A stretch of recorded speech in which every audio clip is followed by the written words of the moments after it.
Last week we did a poll at the end of that of the meeting, which I thought was found very useful. What part of the marketing was giving people the biggest challenges? I've got no idea who said what, and I'm happy with that. So it was where to invest marketing spend. In other words, where to invest in your time or your money or whatever. What's the best what's the best investment? Understanding the marketing needs so they don't get in my way. Understanding a strategy and how to apply it. High quality lead generation. How do I get hold of high quality lead generation? Guerrilla was mentioned, and that I assume that refers to the software that we were talking about the other week. And if anybody already on the call wants to know more about that, I'm happy to walk you through what it does, how to do it, how you can pick it up, and how you can use it. I've learned quite a bit from it, and especially people who are into digital marketing. It will certainly pick out the people that need your services. Because it pulls up it's amazing data. And then the other thing was how to use my time, I suppose. So what I did is I looked at that again and I thought, what are we going to be covering today? That's understanding the marketing needs so that you don't get in the way. Understanding a strategy and how to apply it. Well, of course, what we try and do is and that could have come from somebody who's only just arrived, maybe Ollie, that the whole process is the strategy. That framework is the strategy. How you apply that is, of course, what we discuss all the time. High quality time, rather, was the other. Where you should be spending your time. And those two others weren't necessarily being covered today because you need to be, that's a more of an individual basis as to what you consider to be high quality. So, if anybody's just joined the call, and I can't see anybody at the moment, I'm going straight into this. If anybody's joined the call, just scan that very quickly. And I think what we'll do I'll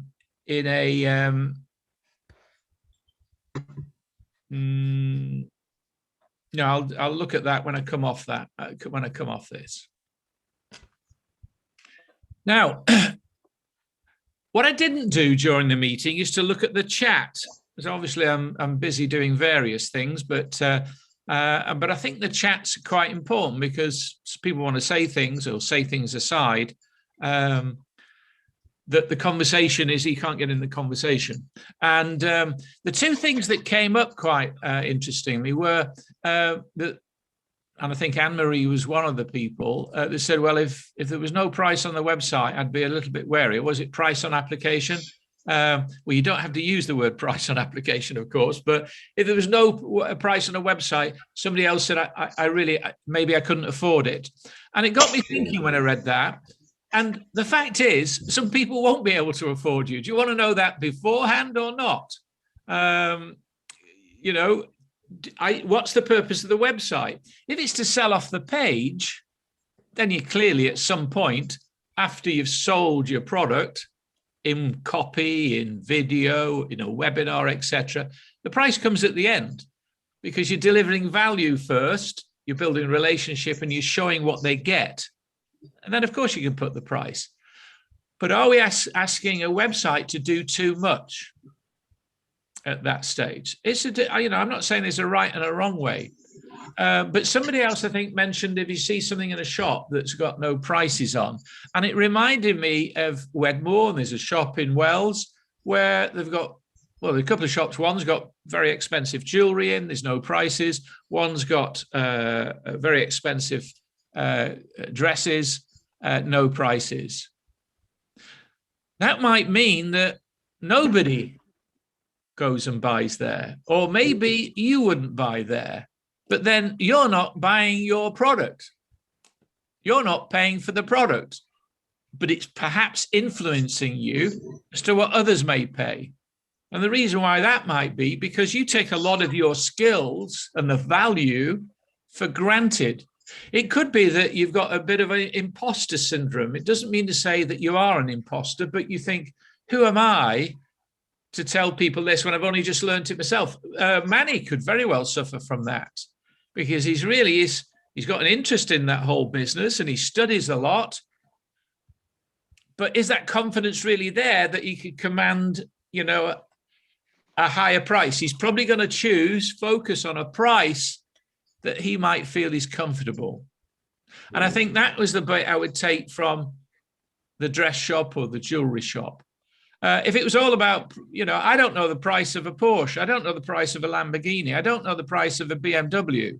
I certainly don't know the price of those diamonds or those earrings and those dresses. But those shops are busy. Sell a lot of Porsches to the right audience. So I think the key is that if it's not about whether you can afford it, it's about whether your target market can afford it. And that presupposes that you're in front of the target market. Your target market is passing your shop or getting in front, you're getting in front of them with the right message. Does that make sense? So I thought that was a good point. And I can only see half of this with everybody else, but there are plenty of people that want your product. Just find the ones that do and don't waste your time on those that don't. You're not going to win everybody. So I hope that at least adds a bit more perspective to what was said last week. Anybody any comment on that?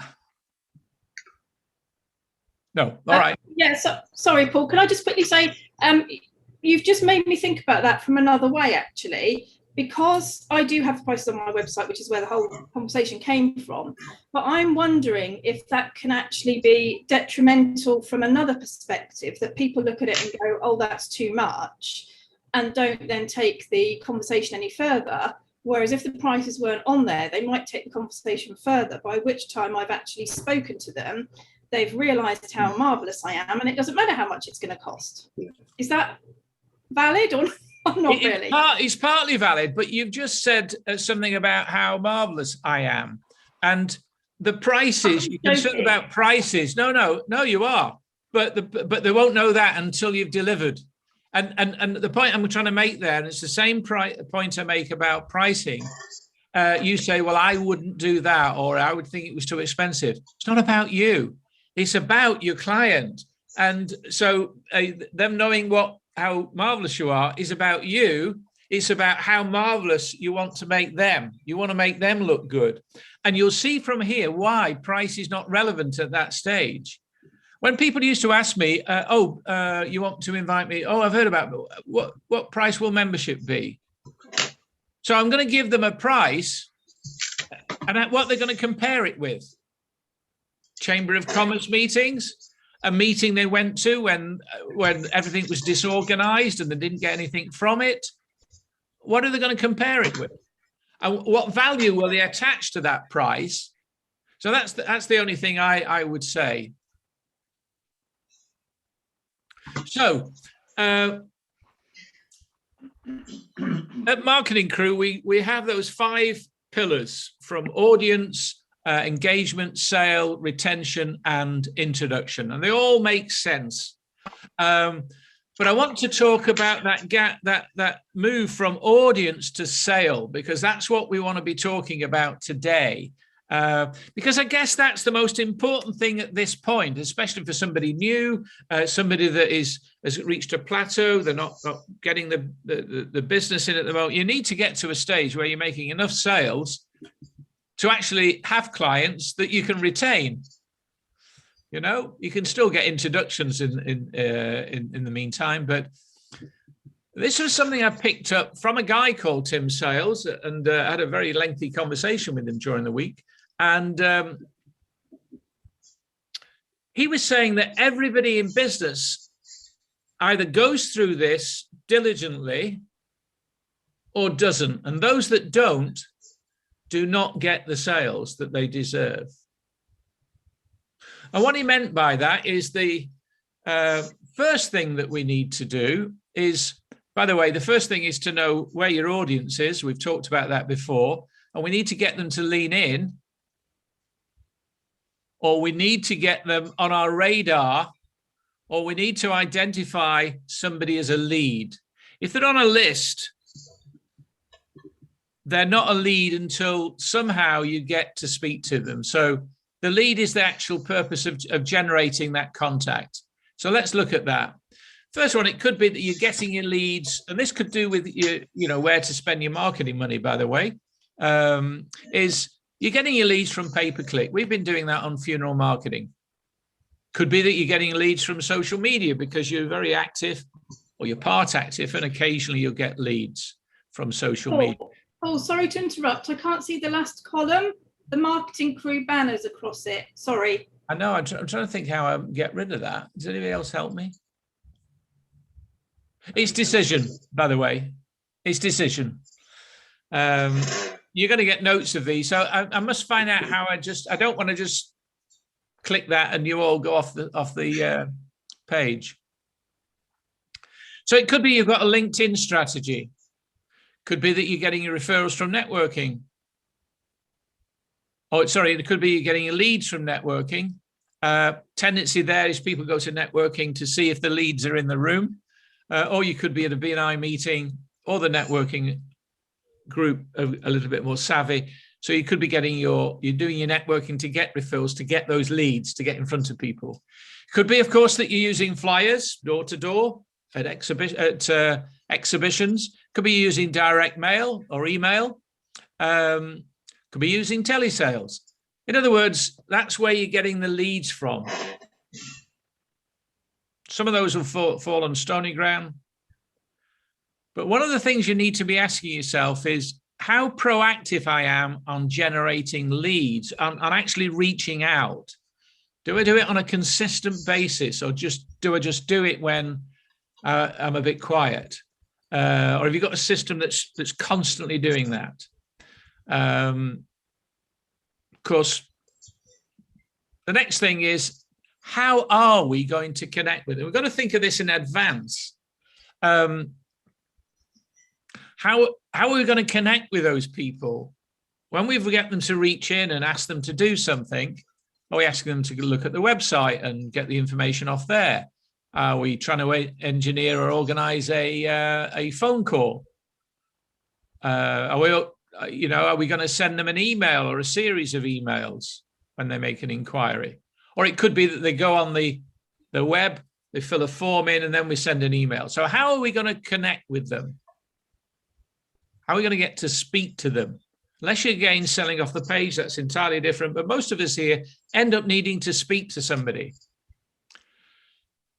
Are our calls always about face-to-face? Somebody that actively goes to, gets into areas where there's lots of people and they stop people in the street or at meetings. If that's the way, they do that, then that's fine. Is it Zoom? I like getting people onto a Zoom. That's part of that process. Can't see why I put coupon, but it could be that I'm not sure why I put that down. Anyway, the next thing is qualification. We need to qualify people, because is everybody that you ever speak to qualified to do business with you? Probably not. You don't know that until you've spoken to them. And so Anne-Marie won't know whether they're qualified. You don't know whether they've got a problem, because what you're looking for is people with problems to solve. If they haven't got a problem, you haven't got a sale. If I knew at BNI, if I spoke to somebody that actually couldn't cope and they were looking for staff to cope with the business they've got, they're hardly going to be a good fit for people who are going to give them more business unless that business is higher value. So we've got in qualification, we've got to know what questions do we need to ask to qualify those people we've connected with, to find out whether there's a good fit. You've got to use your judgment as to whether you then take them to the next stage. But the questions are the real key. Because Anne-Marie mentioned something about, somebody coming on wanting a book. They may not know what they need. They might not know that the book is the solution. You've got to find out where they are at the moment, what the circumstances are. And then you've got to decide whether you take people to the next step. Because there's no point in talking to a lot of people who are not the right fit. They might be in the right audience, but who haven't got the problem that you can solve at that time, or they haven't got the money, because that's part of the qualification, or the timing is wrong. Then there's no point in spending a lot of time with the presentation. Or is having listed part of that qualification process, though? Say again. Isn't having your price listed not part of that qualification process? No, I don't think it is, because they've decided on the price. If I, quite frankly, if I went onto your website and I saw your prices, I'm going to think, I like the pictures and maybe I want to speak to you, but no, that price is putting me off because I've only ever spent £100 on a photographic. Right. You know, the photographs I did myself. Are you with me? But Yeah. you've got to be, and you're relying on the rest of the website, which I probably didn't read. And it's about personality, but it's also, you've got to ask me, you can't tell from that website what challenges I've got. Why are the photographs I've got not working? What do I want to achieve? I might be looking for a corporate market where my photographs, frankly, would need to be up. I'd need to up my game. I probably don't think so to begin with, but having seen your photographs and the way you go about it, I'd think, nah, this guy could do it. But if I've never, ever paid anywhere near that amount of money. Yes. And by the way, for some people, the price is so low, you think, well, he can't be any good. He's not dealing with my caliber of client. Can you see what I'm trying to say? Yeah. So then you've got to decide how you present your product. And it's not about pitching your product. It's not about selling your stuff. It's about the questions you ask before you show the value that you provide. So are you talking to the person that's going to make the decision, that's got the money? Rod is very good at this when he comes to somebody that says they want a funeral plan. And he will ask who else. He won't ask who else is involved in the decision. But Rod, do you have a way of asking people if the daughter can be present when you go see her? Yeah, it's a tricky one, isn't it? When you're dealing with people 70, 75 plus, then that seems to be the main market currently, even though funeral homes are 50 plus. I feel that there needs to be an appropriate adult, if you like, and that sort of seems a bit rude, really, doesn't it? But there needs to be someone there that's involved with the end process, the funeral, that can agree with the client that this is the right way forward, and most importantly, that they can afford it. Because if they can't afford it, how does it make you look when you walk away with a funeral plan? I can see it across the front page of the paper. A funeral director sells, elderly person funeral plan that they couldn't afford. No good. You've really got to be whiter than white, cleaner than clean, and you've got to make sure that the product, or the product is exactly what they need and they can easily afford it. Otherwise, don't do it. And everyone is different, because if Rod was to say, I won't talk to you unless your sons are around, I'd take insult to that. But for some people, that is necessary, because if you go away and say, look, I've just ordered a funeral plan and you'll need to execute it, etc., and they say, what do you do that for? Or I'm thinking of, so who else is involved in that decision? Who else are you going to need to get the decision of? And very often, again, at BNI, people would come along and I would ask the question, would anybody else be involved in the decision to become a member? Because if they might have a business partner, so or a financial advisor or whatever. And it's one thing to identify the problem, and this hopefully we can go a bit deeper on. One thing to identify the problem and then assume, that you've got the answer to that problem. And I've been guilty of this a lot, from a sales point of view. I know I fix problems, so they tell me the problem, and I'll go in and then tell them how I've got the solution. But what you need to know is, what is the impact of that problem? What is the impact? If I don't fix it, what will happen? How much will it cost? What will be the situation? And then, of course, you're going to be gathering this information, and before you actually start to present how you believe you can solve the problem. So in actual fact, the best salespeople ask the most questions. I've always said that. The best salesmen are good listeners.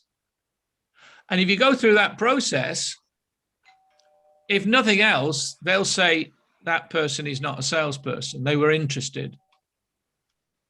They were really interested in my problem. In actual fact, they revealed problems I didn't even know I had because he covered the impact of the problem he thinks he has, or he may think he has.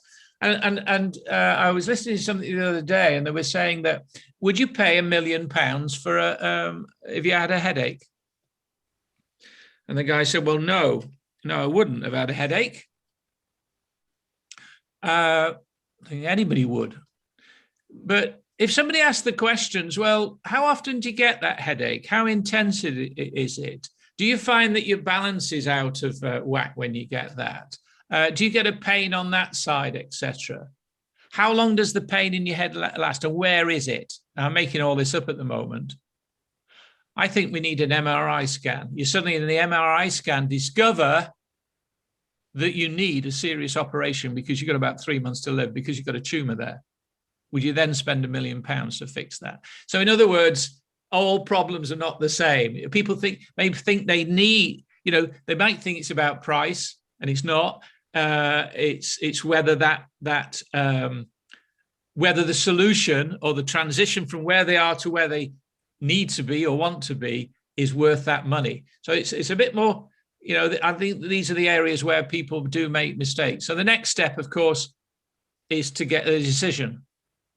Now, in many cases, depending on where we're at with this, people will decide on the spot, right, let's go ahead, let's book a date. But in many cases, they'll think about it, and that's where follow-up comes. And believe it or not, so many people just don't follow up, or they have a half-hearted attempt at following up. So that is the process. And what I want to come to are there's all of those we can cover, but in particular, I want to cover what your numbers are. Did anybody on that, let's have a look at that page. Does it change? Can you see that now? Yes. Right, so we've got... Much better. Oh, I can do that for a minute.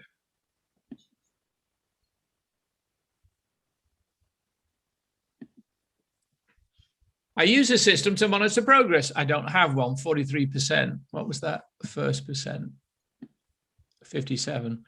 I'm comfortable with sales. I have a sales and marketing process. I measure my activity. Only 14% measure their activity. That's interesting.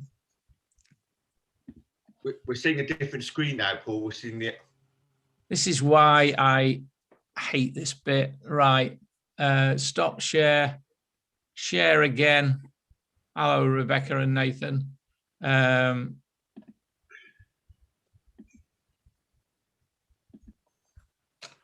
You see it now? Yes. So 14% say they're not comfortable, and so you've got those figures. Only on a small base, obviously. So I measure my activity. I'm not comfortable with sales. So I want to go back to that. So I'm going to stop share and share it again for these slides. I'll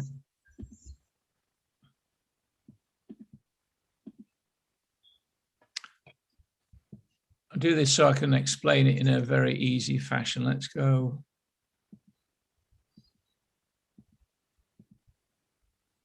So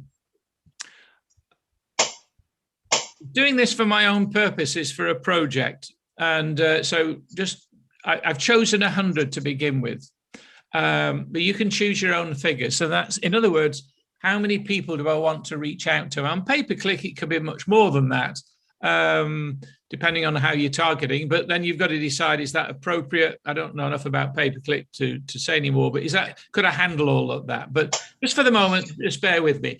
If I wanted to reach out to 100 people a month, that's roughly 25 people a week. And that's 5 people a day. Is that doable? Even on LinkedIn, if I set myself the target of doing it, and that one thing I did every day, I could do LinkedIn, and I could just send a message to people in my target audience every single day, and I would reach 100 people. And if I measured it, I'd see whether I was falling behind or not.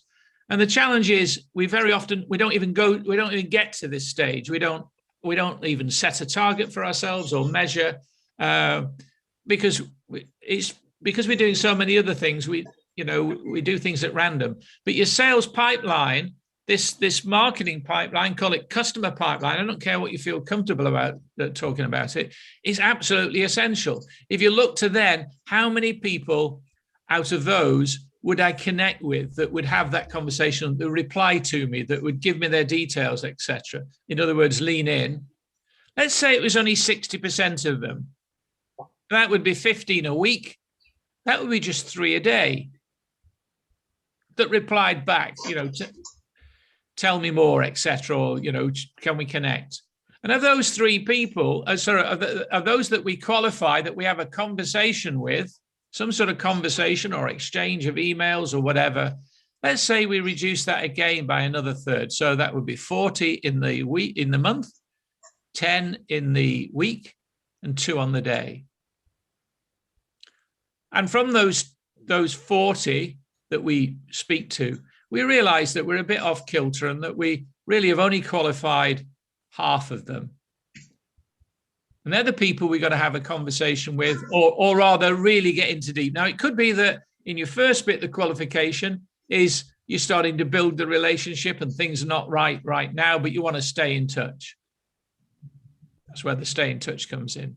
But when it comes to actually pitching your business and saying, let me get a little bit deeper into the problems you've got, you wouldn't use those words, because I can help you.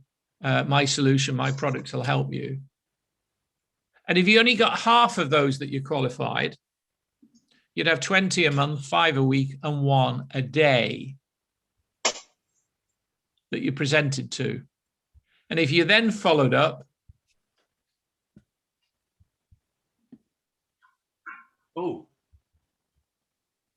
that could be 4 a month, 1 a week. Even if you didn't get all that business. Now, I'm not saying I'm not saying that these are your figures. All I am saying is that we need to set some sort of targets if we want to do those sales, or we could just wait for the phone to ring. Now, the reason why people don't do this, or they don't think they're good at sales, it's not because they're not good at sales, it's they're not willing to do this enough times.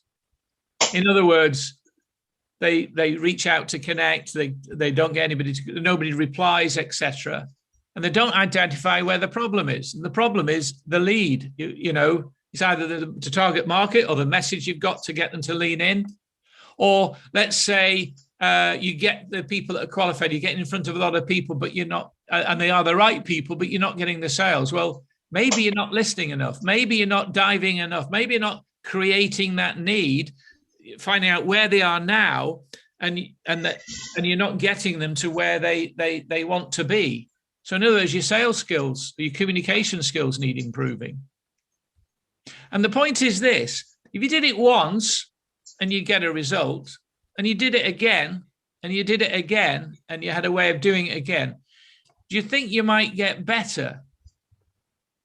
But the trouble is, when we get the no's, we think we're failing. And we're not. We're learning from that. A number of times I've done presentations, I've done pitches, and failed. Even in the funeral marketing in the early days, I got a really good prospect, and I really screwed it up. I learned from that, So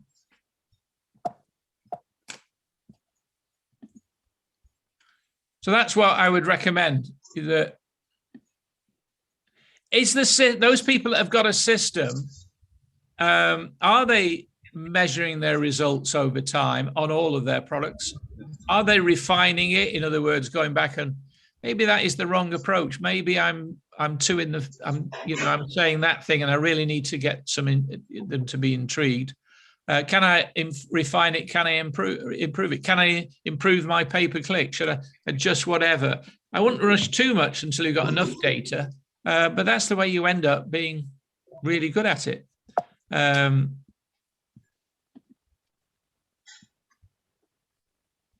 that was finally to remind me that when it comes to how we're using our time,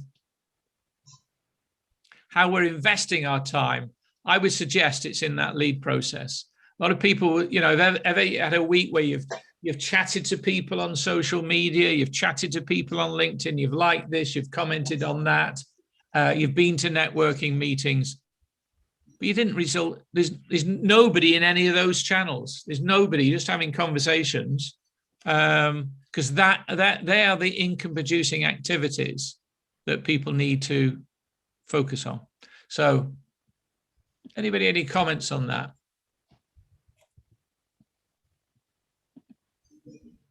Right. I don't know who was first, so we'll take ladies first, and then Nathan, and then Marcus.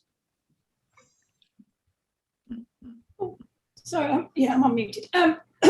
Quick question, really. This week, Friday, Saturday, I was virtually exhibiting at a show called the Genealogy Show. And I was there because I put together a specific package for people that want to capture memories, retain, etc., and make it into a book. However, it was a brilliant platform, but nobody visited. Now, I don't know whether people actually came to the event or not, because there was no way of accessing any of the attendees. I visited a few of the other exhibitors, and they were basically had the same experience, and you were relying on people actually engaging with you on a chat or something and saying, hi, how are you? What can you offer me? So having put a lot of time and effort and money into it, I've come away with absolutely nothing. I don't even know who attended. I've got nothing to go with. But just listening to what you were saying then, I'm wondering, because I've put this package together, is there merit in trying to figure out, maybe by some sort of searching on LinkedIn, who would potentially be interested in this package, and then doing kind of almost like a blind sort of, hi, I put this special package together, thought you might be interested, because I want to try and make something out of nothing, or am I just kind of wasting my time? What was it, a virtual event? Yeah, it was a virtual event. Yeah, and it was so it was really, really good in terms of the platform, but the only place you could see where anybody was they had a stage with speakers, and you could just dip in and out of those, and you could see a list of people that were listening to it. But other than that, you were literally just sat with your Zoom open. They used Crisp Chat open and waiting for somebody to pop by your, virtual stand and say, hi, what are you here for?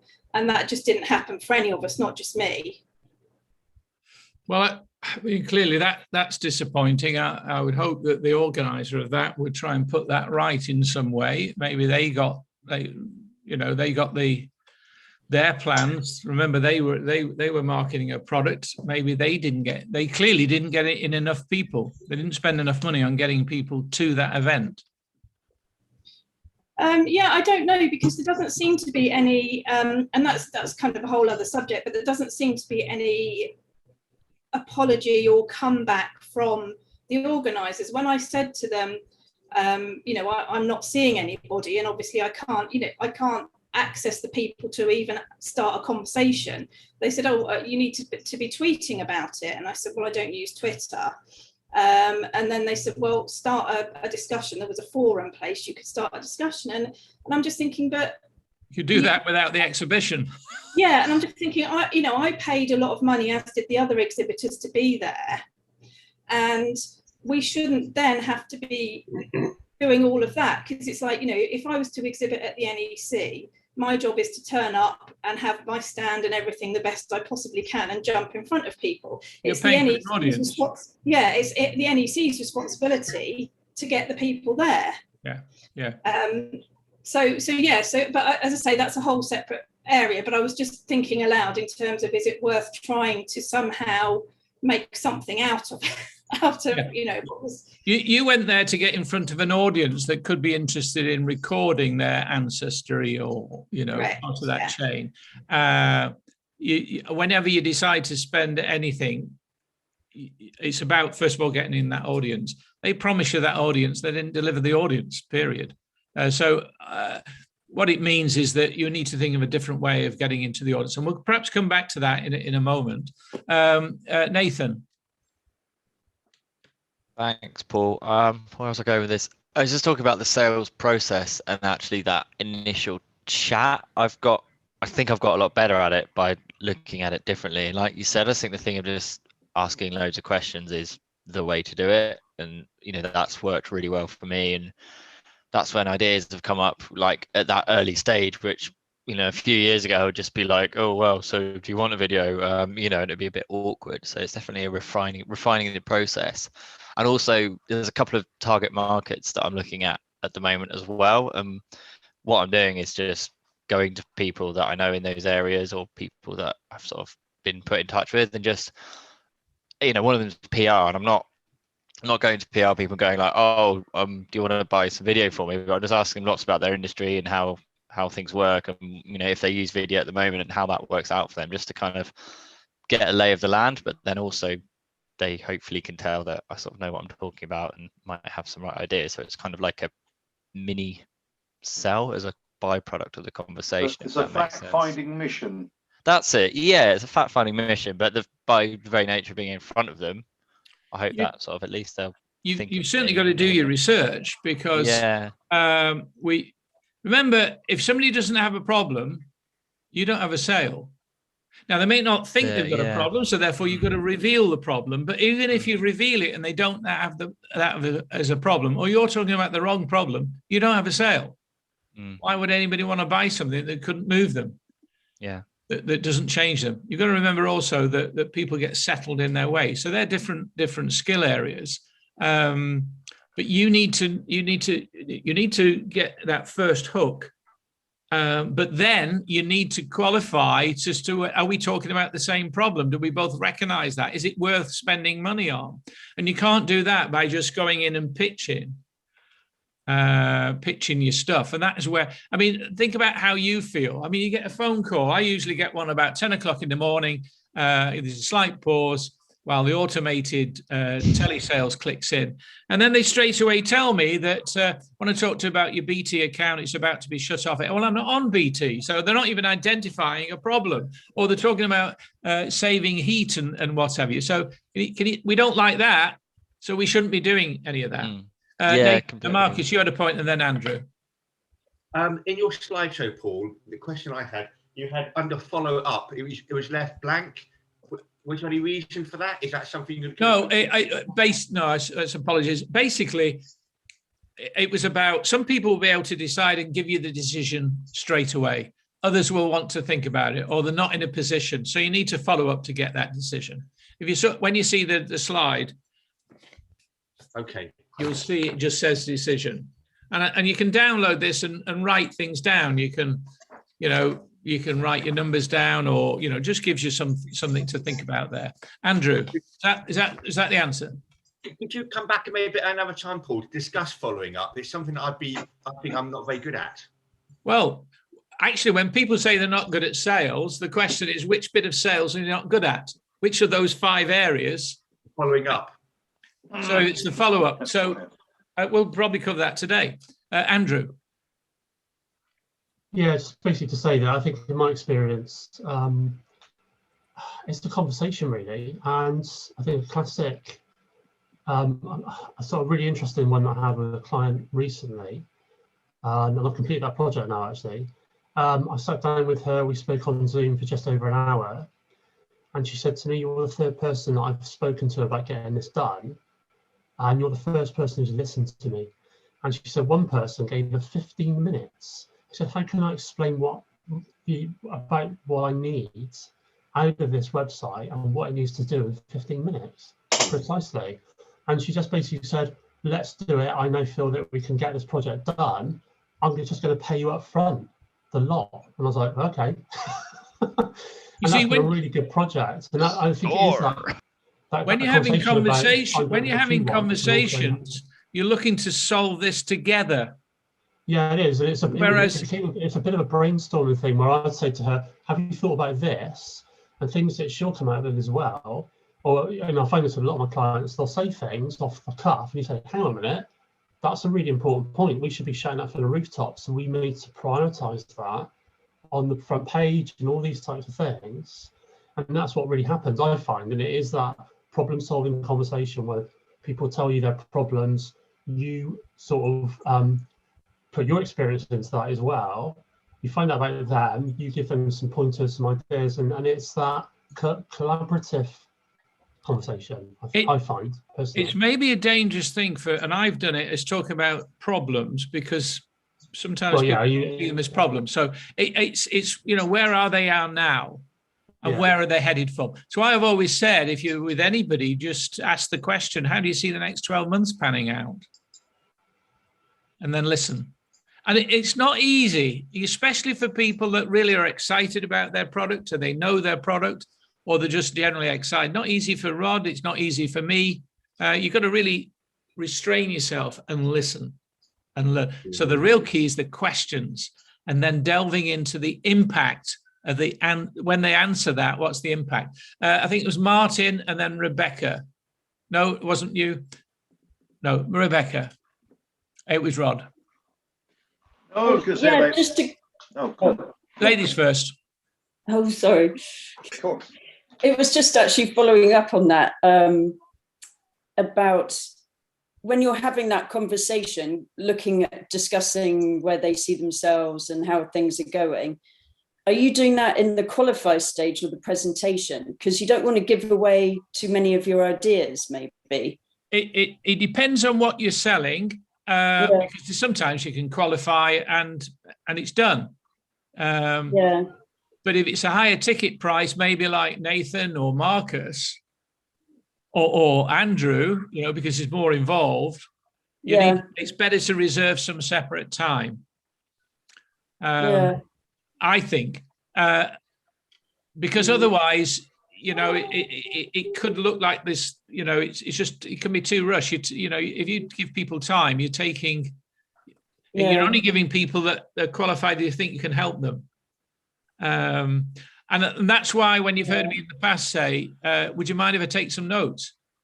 Because that actually says that you are, you're engaged as they are.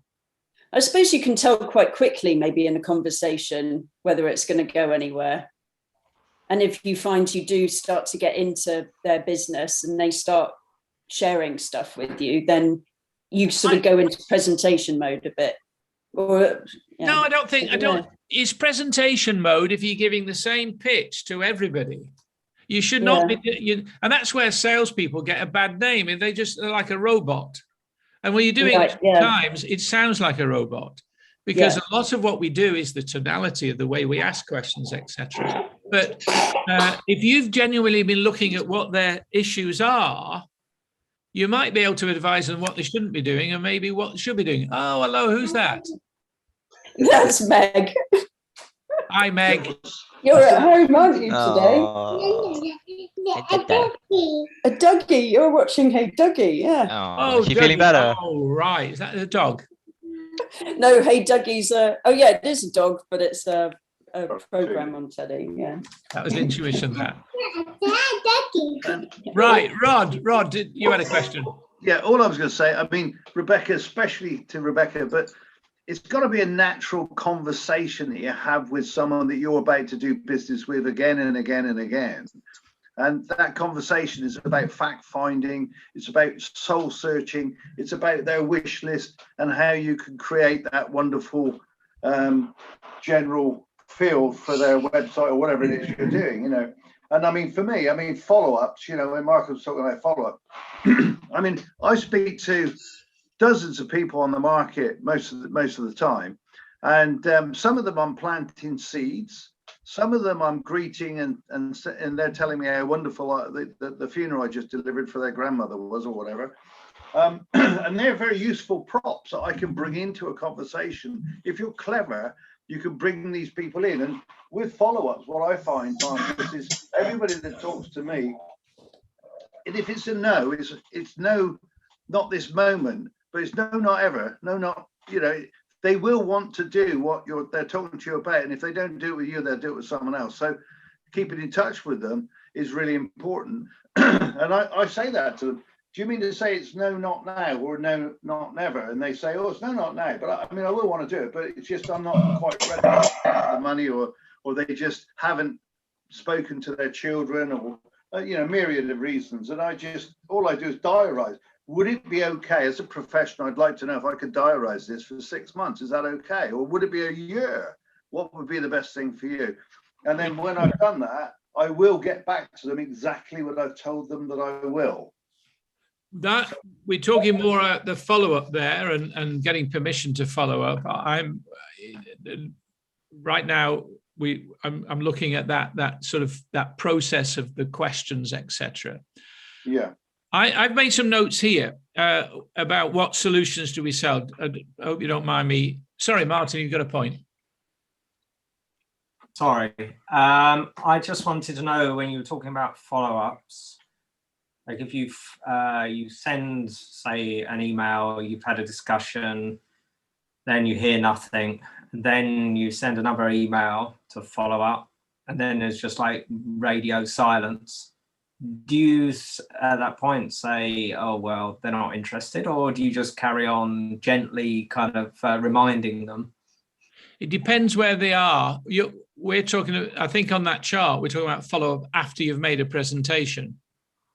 I've made, but it could be follow-up because you've sent, because part of your process of getting them to that earlier stage is by email and not reply. I send loads of emails out and people don't reply, and I'll send I'll send a second email, and sometimes they'll pick up on that, or a third email.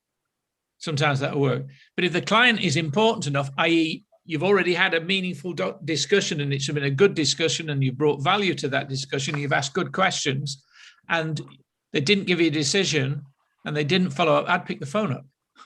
Right. You know, definitely. This could be interesting for everybody because I've actually started to think about a lot of you on this call. What solutions do you really sell? That's the question. I looked at mine, and in this case, Marketing Crew. Do I sell a meeting? That's the product. What is the solution I provide? What is the problem I help people fix? And so we can be we don't want to be in a situation where we're jumping. The product is just the vehicle. Marcus's camera and Nathan's movie equipment are the vehicle. I suppose your coffin is the vehicle, but not go there. Your book, Anne-Marie, is the vehicle. It's not necessary, and it's the product you sell. So if the Marketing Crew meeting is the vehicle, what is the solution I provide? I help people understand how to win more business. You can probably add to this, and I could add to this, but these are the ones. I help you get in front of people who want to buy your stuff, so you stop wasting time chasing people who don't. That's the frustration of chasing lots of people. That's what I do. I've used that as a tagline even when I was at BNI. I help people who hate selling sell more. That's solution.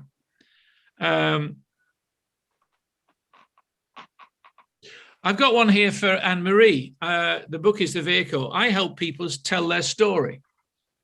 And I've got the question, why? Who would want to sell their story and why? And it could be in the form of a book for somebody that's got a big family. It could be somebody that wants to tell their story in a booklet. I'm not, you know what products you sell, but so please excuse me.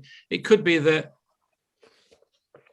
you want to help somebody tell their story in a booklet, an ebook. let's say Rod wanted to produce, you know, a really comprehensive book on, or promotional book on the funeral business and the emotional side of the funeral business. You could tease a story out of Rod, and if in doing that, Rod felt that that would take him from where he is now to where he wants to be, in other words, that got more business, it got more empathy, etc., that could be useful. I thought about Mel, actually, and unfortunately he's not here. I thought about him, rather than getting it right first time, every time or whatever. I help creative agencies win more business by recruiting more talented people to win awards or to get higher clients. Can you see where I'm coming from here? Is understanding what your potential solution is. This is not, on reflection, this is not right, but I thought I help architects stand out and see things differently. But that's more of a tagline. That's not really getting to the solution. So I'd want to know, what are the issues that people have that require you to solve it? Or is this just a niche that you think you're going to go for because nobody else seems to be, and or whatever? And how you get people involved in that conversation? And I've got another one for Mel, and it was. And I think this is what I want everybody to start thinking about, to flesh out this approach. And if these are the words I'd chosen. Do you know, when you have all the right people doing great work and there's a certain buzz around the place and you're winning really great clients, that's a really good feeling. But when someone is not right for the team, the dynamics change and the results are not quite there. You don't win the business that inspires the rest of the team you deserve. You're too busy trying to fix the problems. Well, we help creative agencies build stronger teams with better people choices, so you win and attract more business, have more fun, and you get more done. Can you see where, you know, they're the things in the back of my mind that I'm going to probe about if I was Mel in a discussion. If Rob was to say, I arrange funerals, I'd have to say, oh, what's going on in my mind? What, like all the other funeral directors? Are you cheaper? Can you see how that might happen? Anne-Marie. I just wanted to quickly ask Marcus, actually, because we had a one-to-one a few days ago, and we had a conversation, and I made a suggestion that I think was something you hadn't considered and you thought would actually be quite a good idea. So I just kind of wanted to ask you, in light of what Paul was just saying, did you feel like that was solving your problem to a point? Yeah, I thought the idea of segregating a book up to attract different customer bases, that idea, is that what you're talking about, Anne-Marie? Yeah, because you were struggling with how to sort of format it. Yes. Yeah, I did. I thought that was a really good idea, and I've been thinking about that, how I might do that. So yeah, it was a good solution to the problem. Okay, that was just for a learning. I was asking for a learning point of view, so thank you for that. That was okay. Yeah. Marcus has already segmented it to a point. He could produce a booklet on branding photography, or he could produce a product which he does for branding for women in business, branding for men. And what he's basically doing is he's still coming over with the expertise he has, but he's grabbing the attention so the woman thinks, well, that's a bit like me. I'm looking at some really interesting work about weight management. And the guy I'm talking to has got a specific market for men over 40 with belly fat. I know that feeling. I was already thinking of you, Rod. I was thinking of me as well, but but a woman wouldn't be interested in that, except if they've got a husband that's got belly fat, they would. So can you see, you know? So, but in his pipeline, he's only talking to men. He's talking to man. His wife has got something similar for women. It's not the same thing, but she's talking to them. So in other words, It's getting the audience and the voice and how you're going to talk to them. And certainly if you identify, if for instance, I was to say, right, I want to help creative people, particularly graphic designers, get more for their work. And the solution is Marketing Crew. That I could go down that route and they would pay more attention because they'd say, hey, he's talking to me. I'm a graphic designer. You see what I mean? So segmenting is quite a key thing. So what I want you to think about, and maybe some volunteers, I was going to split people up into teams, but if you arrived slightly late, I did announce that I had Zoe, Mel, Ewan, Nick, and Helen all sent their apologies. There's all sorts of reasons that they're not here, so that's why we're short on numbers. And I think Chris has thanked me, wished me happy birthday on here, and then disappeared. Did he come on and go off? I don't know. Maybe he's got a challenge. So, would anybody like to delve into? Sorry, your birthday? It was Monday. It was Saturday. Oh, I didn't know that. Happy birthday.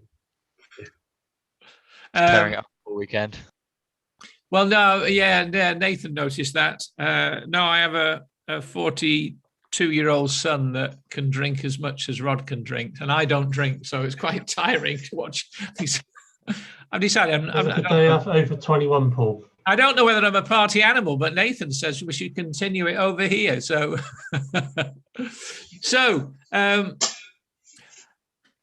Rebecca, let's go into. You're looking at architects. I mean, the mixture of clients that you've got, that you've been doing work with. Why did you choose architects? Why did I choose architects? Just because it was sort of, I had one job and enjoyed it, got the equipment and realised that there's more work out there and they're happy to pay better rates than I was getting with my business stories. What's the best? So it was sort of solving a problem and they were okay with the price. So right. So what was the better equipment that you had to get to solve the problem? So perspective control lens was one, a better tripod, lighting, portable lighting, that sort of thing.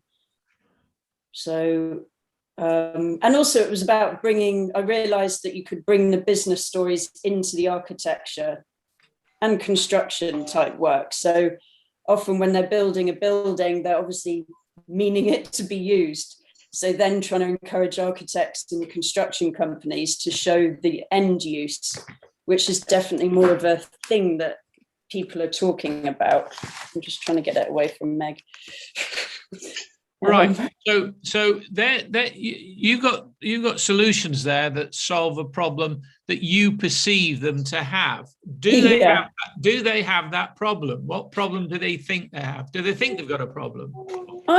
I think more of them are, because sustainability is becoming more and more of a thing that the construction industry as a whole is talking about. They're majorly looking at themselves and seeing what they can do to make it better. I mean, some of it, it might just be sort of glossy PR, but some of it is fundamental changes in the whole way buildings are built. So that story, to get it out to the public or get it out to show that they're doing their part, I think is definitely needed. And I've seen some companies do it quite well and some not at all, and some, yeah. So I think there's more opportunities, and a lot of architects aren't very good at marketing.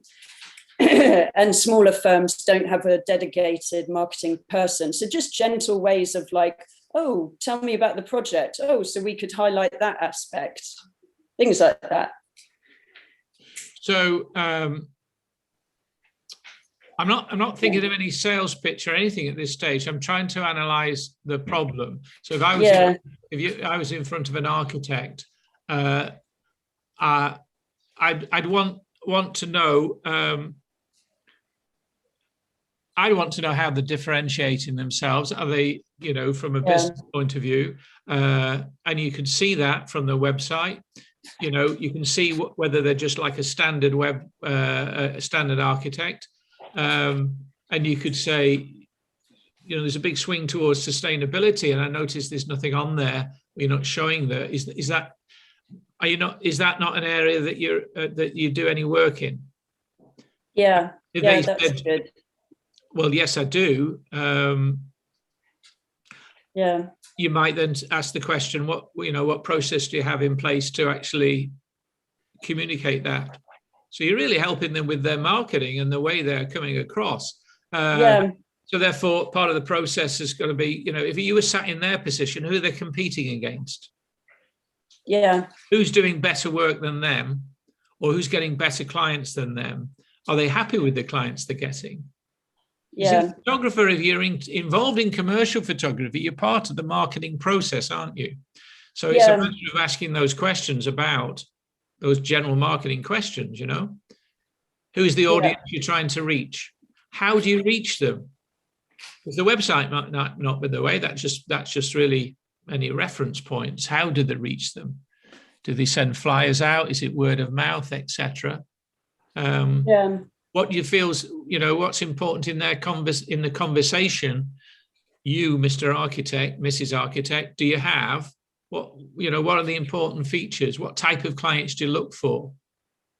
Why are you best suited to do that? You know, why did you go down that route? What's your story? That's what you're looking for. What's your story? yeah, yeah.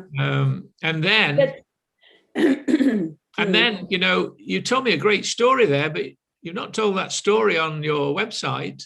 Who else do you tell that story to? Knowing full well most people don't tell their story. Well, I help people just like you tell their story to get more clients. Yeah, yeah.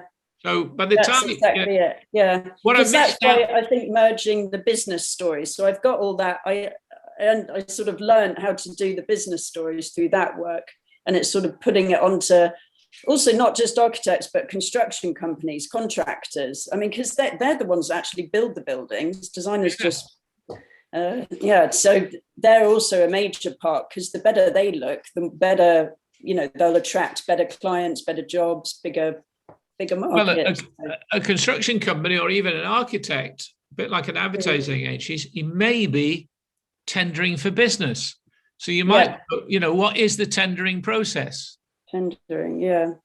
And what do you use visually to put that tender across to win that business? And what I missed earlier, and I admitted I tend to miss this. I think I now know the solution. I want to know, what's the impact of not getting that business? Yeah. What, you know, if you lose that business, what's that business worth? I mean, are you going to have to lay people off, or that might not be the situation? But so can you see how by asking, all of a sudden I'm beginning to understand now and opening up different, and you probably know them anyway, but I didn't know, and maybe the architect knows they've got a tender but doesn't know that they've got a problem because they're using lousy graphics. Yeah. They're not telling their story. And I noticed Nathan nodding there. Well, that's where sort of, getting Nathan sort of, we're trying to do stuff together, because I think video can also really show the story and the life of the building, like once it's in use or before as well. So I heard that, mixing it up so that you're just, it's any solution. It doesn't matter what. Yeah. When I heard that, I was very impressed. I was delighted at that, because I think it's a great combination, because all of a sudden you're both bigger than some of the parts. Yeah, especially with the drone as well. So you're a team. And I'm pleased actually, Create Real Estate, they've put their website up now, because the droning that I've been doing recently has been for them. And that's 3 different sites, and they've got it on their website as the landing page now. So it's nice to see drone stuff that I've done actually in use by someone. I mean, they edited it in their own way and have done their own thing with it, but it's good to see. So I need to get my business story together, because it's really out of date at the moment, but I just haven't, well, I do have the time. I just need to make the time. So you might even think of who else puts proposals together. Who else pitches for business? When you said create, there was a very good member of mine for years. I've still got his details, and I'd be delighted to put you in touch. But he does office space, interior designs, etc. For offices. He's got a very big business. It's in Corsham, I think. I've actually been there. He would be a good person for creative, because it could very well be that he's dealing with projects.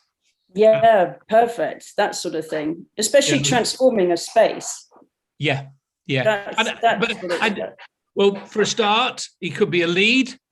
Yeah. Now, if I reach out to him, he'll take the call because I know him. Yeah. But if he didn't, how would I get him to lean in to the conversation? And I don't know. I've suddenly thought that would be useful, but I don't know. So I need to ask the questions. Yeah. About his process for getting business. And are you with me on that? Anybody else want to do one of these? And by the way, all the rest of it, you can please pitch in, because I'm doing this off the cuff. She's unplugged the TV. I wonder why Dougie's gone. I just was to say off the back of what Rebecca said there about the construction thing, like we're both out kind of looking for work for us for that. And like, yeah, I've got a few calls lined up with people. And again, it's like, I think I'm just going to change the offering slightly. It's just like you said, Paul, like, is there a problem? What you doing for communicating your work at the moment? That kind of thing. And because we did talk about like having it as a package and having it pretty locked down, but I think everyone wants something slightly different out of the people that I've spoken to so far. And obviously there's sort of budget considerations. Some people might just want one aspect of what we're offering, but it's it's fact finding.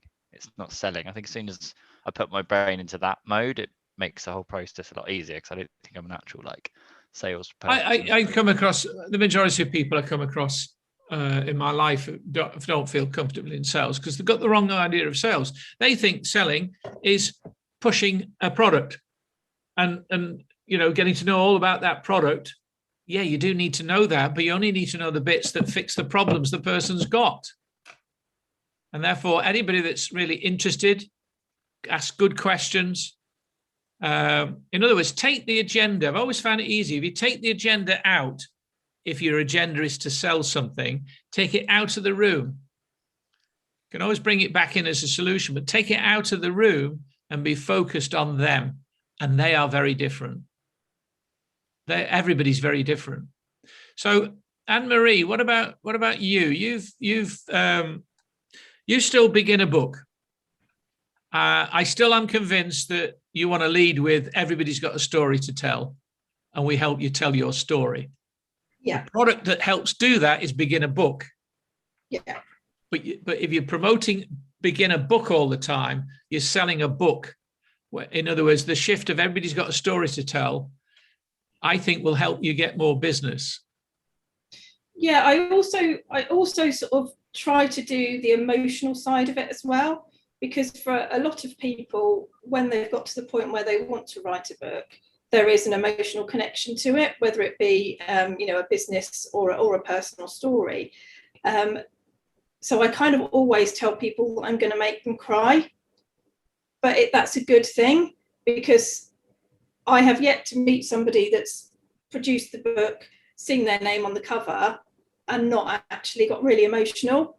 So I kind of go with that as well to make people understand how powerful that can be.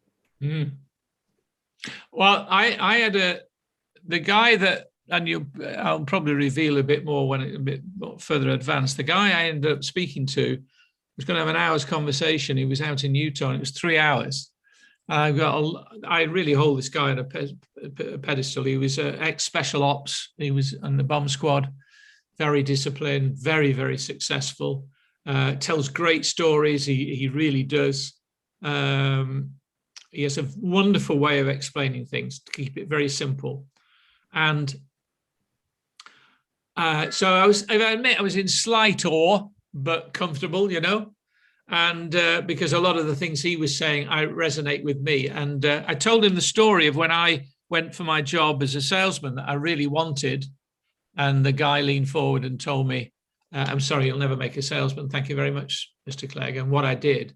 And he actually said, wow, he said, what a great story. He said, the hairs on my arms stood up when you told me that. And that's the power that, you know, so who. Yeah, that's what I get when I'm talking to people. Yeah. Once we start the conversation and I'm asking the right questions, they're giving the right answers, I get this like, oh, it's just, yeah, we need to do this. Yeah. And then I can, generally speaking, then my passion comes through. So, and that's why when we talk about, sometimes people know they've got a problem or they think they've got a, you see, the point is you've got to decide, is that the real problem? Don't take it at face value. That's a bit I need to learn as well, but I don't think we can take it because we think we've got a problem,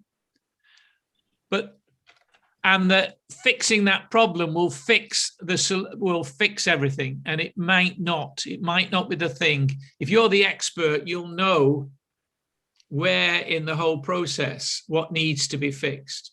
Somebody might think that somebody, for instance, might think I'm not getting enough business, so I need to get a better website.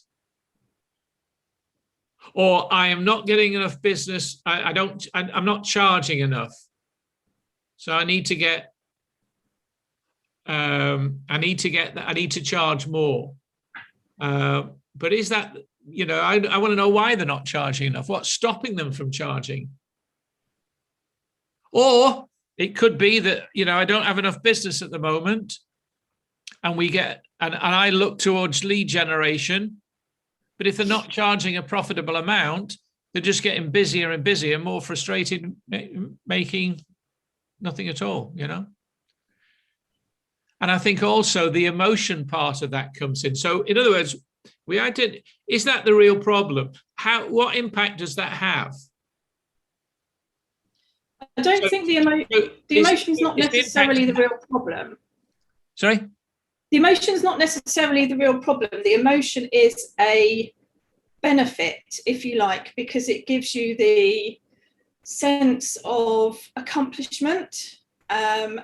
So particularly for people that have always wanted to do it and thought that they couldn't.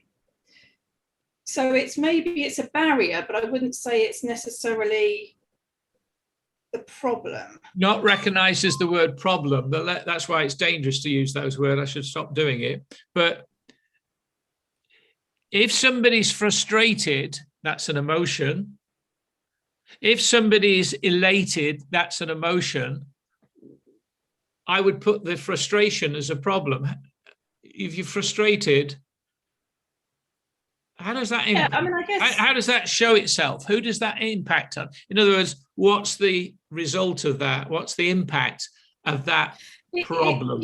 From my perspective, if people are frustrated, then it stifles their creativity, because they can't.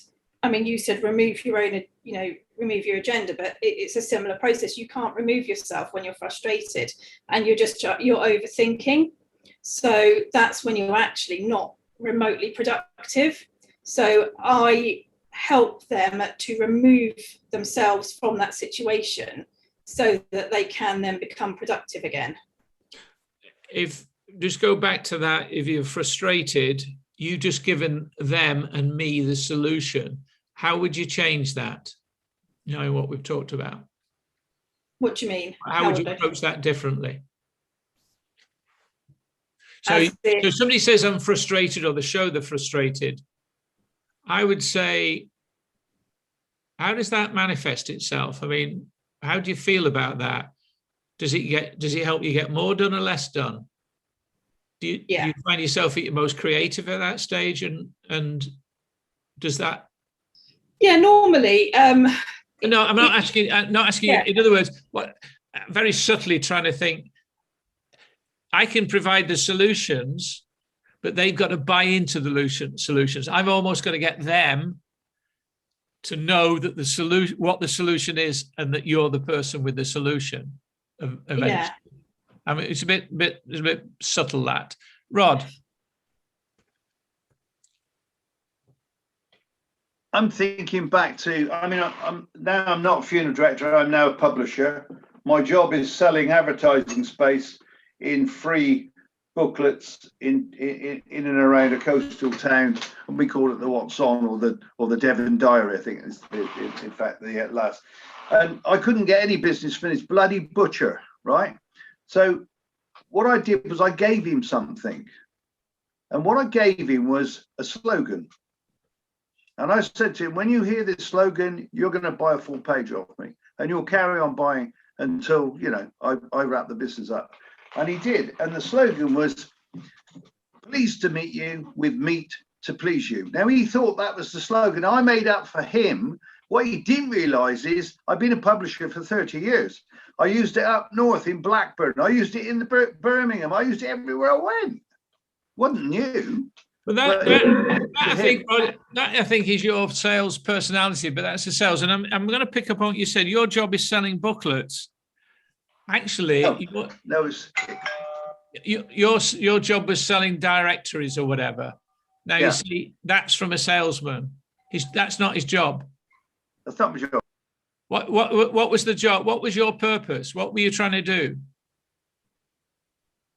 I know he's doing that. He was selling booklets, so he's focused on him. Anybody that sells a directory, this is like a free magazine. What are you selling, or what is somebody buying? Advertising space. Exposure. Yeah. Publicity. PR. That's what he's selling.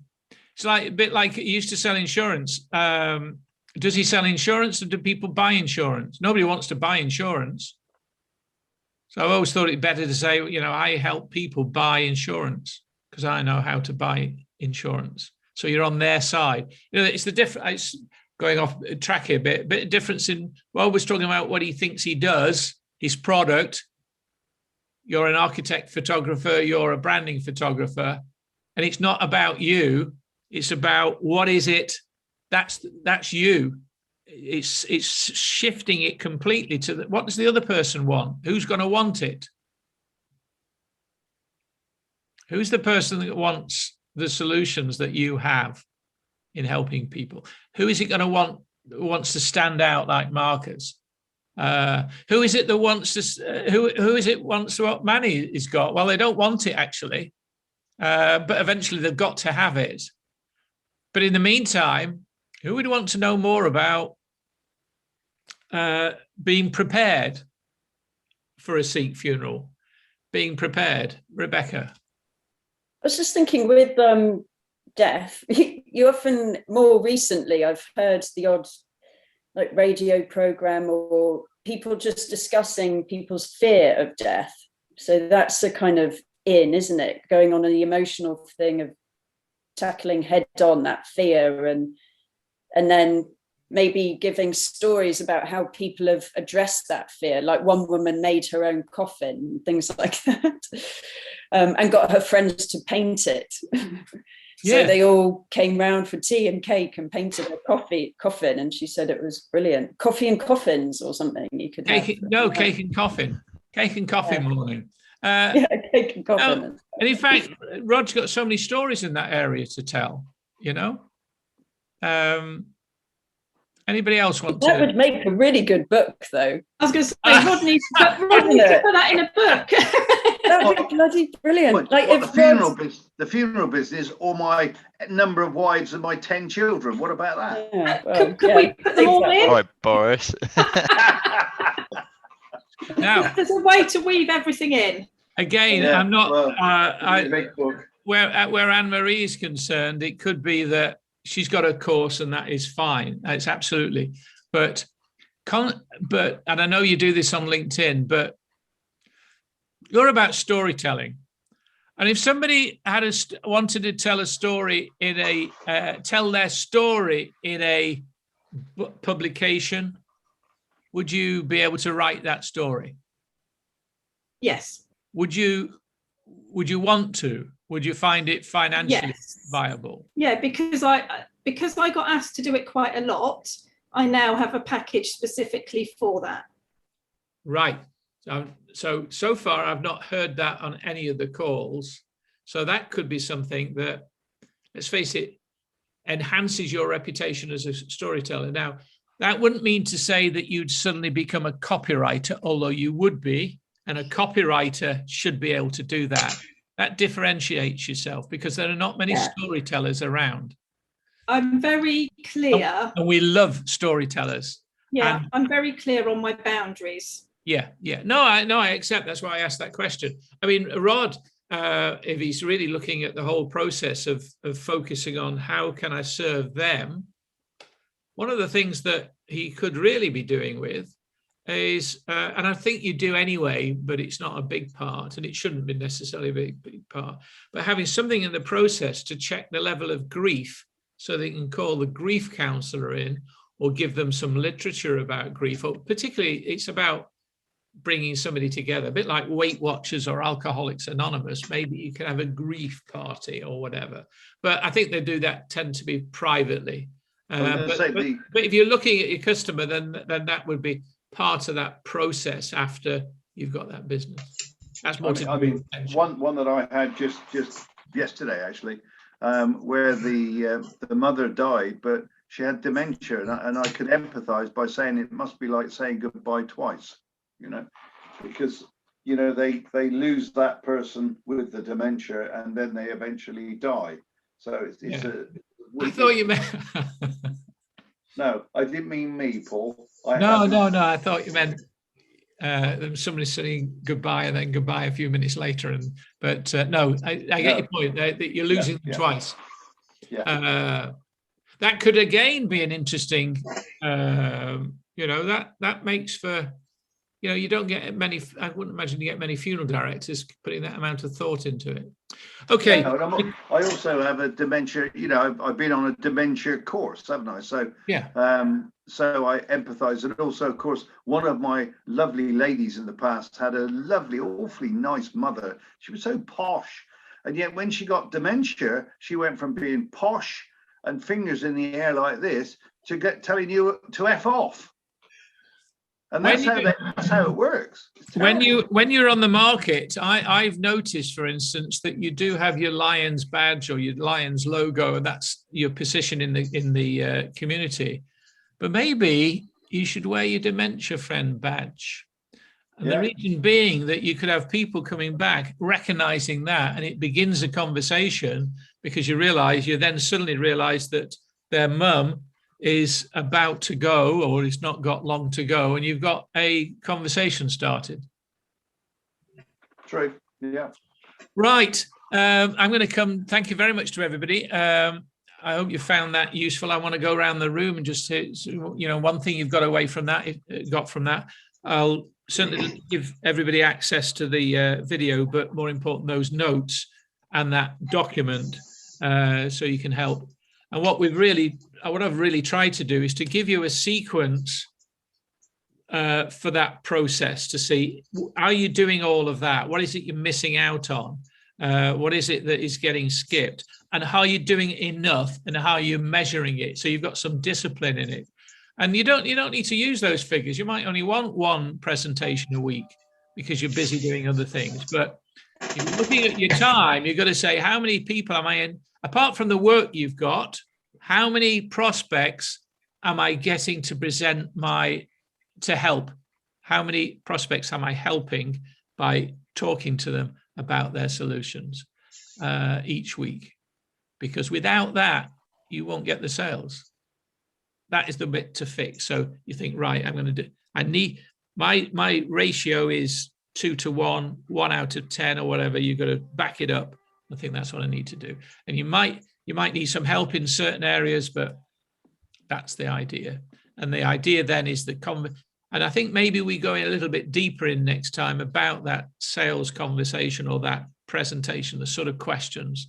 Because what I wanted to do is to break people away and find out what is by delving in the way I did with Rebecca and get everybody doing that. So, but the other thing I want to get into is surrounding yourself with a sales force that will sell your products and services. That would be a good subject, an unpaid one. So, Manny, just one thing you've got from today's meeting that you might be able to apply or use, or aha moment? It keeps on coming up. I love the story bit. I mean, tell a story. Yeah, and yeah. that gets them to engage, and it's working all the time. And I'm good. I like doing that as well, and it does work. We had a session ages ago about the power of the story. I'd love to do one of those maybe in a couple of weeks, and maybe give Anne-Marie some chance to maybe share some of the way she approaches stories and the way she teases stories out of people and the way you use stories. Would you be up for that? Yeah. Yeah, definitely. Yeah, absolutely. Everybody else be there's a quick one. Sorry. It's about, you said something earlier on. It's about a product, and I've got trusts. I've got life insurances, trusts, and none of my families or friends had them. So I start telling them stories about it. Now everyone's got it. Yeah. You know, I wasn't selling it. I was just maybe a good salesman and good storytellers. That's why Rod's a good salesman. Marcus. Thanks, Paul. Yeah, gosh, it really, these calls really drag you through the mill, isn't it? A bit wrangled after all this. We've been going in deep this morning. I always end up thinking, God, I'm doing nothing. There's so much to do, but that's a good thing. Yeah, but you take great photographs. Well, there's not enough, though, is it, Paul? That's the problem. That's why photographers at the advertising end have agents who can sell. Yeah. That's why they do that. You know, in fairness. Exactly. But the thing I can go over with, Paul, is to open up the debate. How do you see the next month, 12 months panning out? I think that's a really good way. The next 6 months. How do you see things panning out after COVID? You know, and then listen. Just it really is great. Rod, how about you? For me, it's the old one, you know, activity. Without activity, you're going nowhere fast. Yeah. But I've got something for Rebecca. Rebecca Notes, architectural photographer. It's all in the planning. Just a little, ditty. I try and think of someone every week, but Martin, we need a copywriter on here besides Anne-Marie. I loved the idea of this discipline, the way that you laid it out, and then putting numbers. It kind of seems it's not something I do, but it's definitely something that makes the whole task seem more doable, I think. Just breaking it down into little pieces. Yeah, I really enjoyed that. Good, thank you, Anne-Marie. Yeah, actually, same for me. I was going to say it just crystallised, simplified maybe a process that can be quite daunting, and just looking at it from a purely numbers perspective and understanding how that works. Brilliant. Good. Andrew. Yeah, again, I think just seeing the process laid out visually, as Anne-Marie just said, it crystallises it. So that's been really helpful. And I know the bits that I do, and I know the bits that I don't do, and I know why those things are, but to actually see it mapped out focuses the mind. So yeah, great stuff. Yeah, even if you just map it out and ideally put some numbers to it, or at least say, how much of this am I doing? Because there's never been anybody that's bought a product or a service that hasn't had a presentation. And there's never anybody had a presentation before somebody's arranged that presentation. And there's nobody ever arranged a presentation until they've made contact with somebody. So it makes sense. That's where I would look at that if I'm talking to somebody, I look at the whole 5 pillars and then I look down at that, find out where the issues are, and then just unpeel the onion layers. Nathan. Thanks, Paul. It's a weird one actually, because I normally leave these calls being like, oh my God, I've got so much to look at. But this has actually given me a little bit of reassurance that I might be slightly doing things the right way in the whole kind of sales and prospecting process, which is actually quite nice for once. But yeah, I feel like I need to look at my process a bit more, and I'm getting my CRM pinging off a bit more, kind of doing a bit more of the heavy lifting stuff that I don't need to do myself every time. You know, there's a thing called Trello, and inside CRM, good. I have what is called a pipeline, and they're headed in those areas, and that could be a good thing to do. That's what I've got. Pipedrive. I don't know if that's the same one. Pipedrive does that, and but actually, whenever we do our meetup calls on funeral, they look to me to see where we're up to with the people that are, the prospect level, and we can see it at a glance, and we can move people about. So it's That's visually what I've got. quite So it's handy, isn't it? quite useful. So, But I think delving in the way I delved in with Rebecca to maybe yourself, because I know the other photographers can pick up on what the way I was delving into that with Rebecca, but could perhaps do it with yourself at some point. That would be good. Yeah, that would be really helpful. Because video is getting more and more popular. More and more people know they haven't got the wherewithal to do it themselves. So we really must be able to nail that for you. Thank you. Yeah, the floodgates have opened a bit in the last couple of weeks, actually, which has been good. Good. Rebecca, finally you. Yeah, really useful and good to go through that process again, because I've picked up on more leads, and through LinkedIn I've been trying to do that, try and get not three leads, but put 3 prospects, I guess, every day that I work, to try and push 3 things out, whether it's getting in touch with an old client or messaging someone on LinkedIn or something that could get me business. And that was sort of quite a good mental habit to get into. But this process, that was really good going through it, because I've got a couple of people I want to ring, and I was a bit unsure how to, what I want to get from them, or what I want to talk about. So that's really helped. And those questions that we went through. Yeah, good. I know when I was involved with BNI and I was inviting somebody, and even after the meeting, I would say, I've got no idea whether this would be a good fit for you. I don't know about your business, but we can have a conversation. Who is that? What was that?